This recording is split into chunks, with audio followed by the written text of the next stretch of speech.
Sebelum di pruning ya penampakan seperti ini, daun lebih banyak dan daun banyak yang kering-kering. Dan ini tahap pembruningan menggunakan peso atau egrek yang seperti ini.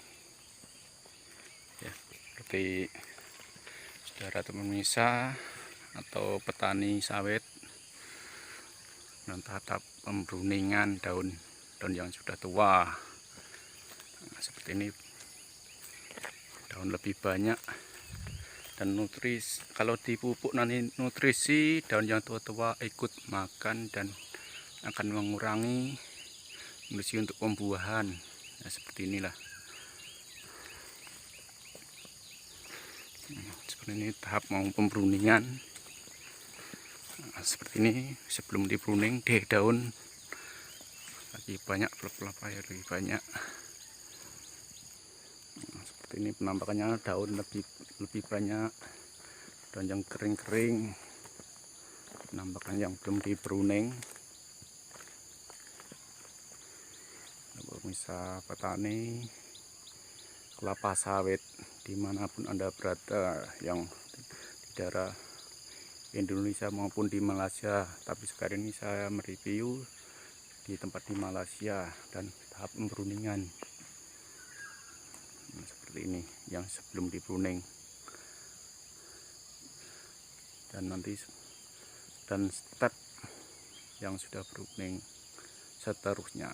Setelah pembruningan, pemirsa atau sedulur tani kelapa sawit dimanapun Anda berada, ini sudah sepas pembruningan seperti ini. Dia punya daun, dia seperti lebih muda lagi dan lebih kelihatan segar dan nampak cantik dan bagus seperti ini. Sudah tahap pembruningan. Tadi yang tahap sebelum pembruningan daun kelihatan tua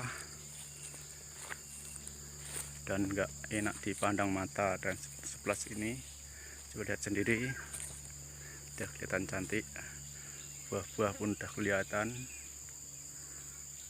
buah-buah yang sudah masak udah kelihatan. Sedulur tani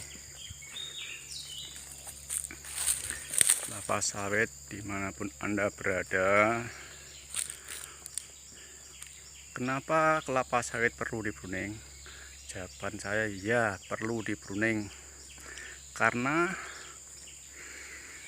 kelapa sawit kalau sudah daun tua-tua, dia akan mengurangi nutrisi untuk pembuahan atau juga untuk mengurangi tahan pemupukan dia daun tua, dan dia akan ikut menyerap dan mengurangi untuk menjadi buah, dan nutrisi juga jadi kurang untuk sawit yang lebih subur. Kalau pembruningan seperti ini dilakukan, pembruningan seperti ini, dia kelapa sawit sudah lebih mudah lagi, lagi muda dan kelihatan lebih dipandang mata pun lebih bagus, dan kelihatan pun segar di pandang mata, atau dia akan lebih penyerapan untuk pembuahan atau menjadi bunga akan lebih banyak untuk nutrisi pembuahan. Seperti ini penampakannya, kelihatan buah pun lebih banyak, dia akan lebih banyak buah.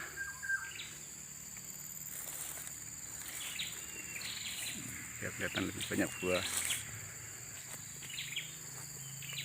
dan nutrisi pemupukan dia akan diserap untuk yang daun lebih muda sana, dan untuk mengtrek dan akan menjadi buah, menjadi bunga, dan terus dia akan menjadi buah.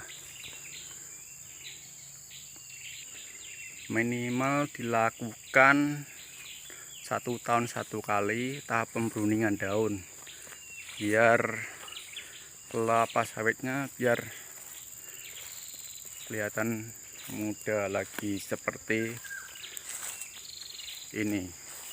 Nah, seperti ini dia daun lagi lebih muda lagi sedulur tani.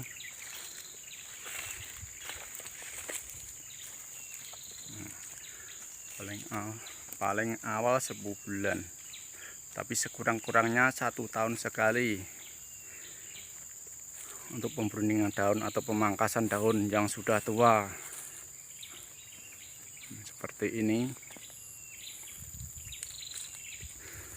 Dia dan lebih muda, dia pohon pun kelihatan lebih muda dipandang mata seperti ini, lebih terang. Dan untuk penguraian bunga jantan itu apabila kena angin langsung dia akan kena angin, dia akan bertebar kena buah yang baru berbunga, bunga betina yang berbunga, dan akan membesar dan normal kalau dipruning. Tapi kalau enggak dipruning dan daun lebih banyak, untuk pembesaran buah dan untuk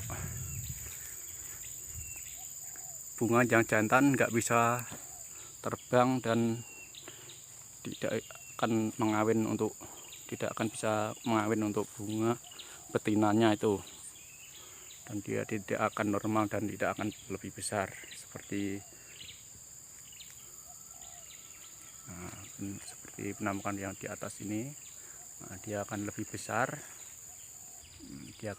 seperti ini karena dia mudah kena angin untuk pengawinan bunga jantan, dan dia akan menabur di pucuk-pucuk bunga betinanya itu untuk koreksi perkawinan. Begitulah solusinya untuk pembruningan daun seperti ini, supaya angin mudah masuk ke dalam kebun sawit dan ya proses pengawinan bunga jantan dan bunga betina lebih mudah, karena angin biar masuk ke dalam dan tidak akan mengurangi untuk penguraian perkawinan bunga jantan dan bunga betina, karena dia dipruning angin lebih leluasa untuk masuk ke dalam, dan udara yang segar akan masuk dan akan meniup ke bunga jantan, dan dia akan mengawin dengan bunga betina dan akan menjadi proses untuk pembesaran buah kelapa sawit dan akan bisa normal. Dilakukan pembruningan ini yaitulah untuk pemrosesan angin supaya bisa masuk ke dalam kebun kelapa sawit yang di dalam supaya untuk proses pengawinan bunga jantan dan juga bunga betina supaya bisa masuk dengan senang. Seperti inilah, rasakan anginnya sepoi-sepoi masuk ke dalam kebun kelapa sawit. Dan untuk proses pembungaan atau proses untuk penaburan bunga jantan dan ke bunga betina, dan akan menghasilkan buah ya seperti ini, besar seperti ini dan normal seperti ini. Coba lihat itu, ini penampakannya buah yang besar normal ini, karena dia nutrisi terpenuhi, karena minimal setiap 1 tahun sekali di pruning, dan daun tuanya tidak menyerap nutrisi dari pemupukan atau dari tanah yang subur seperti ini. Dia akan pepam dengan daun yang muda semua, dan akan menjadi proses untuk pembungaan dan bunga menjadi besar seperti ini, penampakan seperti ini dan normal.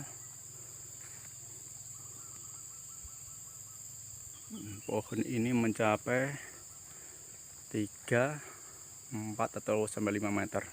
Tadi buat rata-rata menjadi 4 meter ketinggian pohon kelapa sawit ini, buat rata-rata 4 meter atau 3,5 meter. Seperti itu, saudara petani kelapa sawit dimanapun Anda berada, gunanya untuk pembruningan ya seperti itulah, supaya angin bisa masuk dan untuk proses pengawinan bunga jantan dan bunga betina.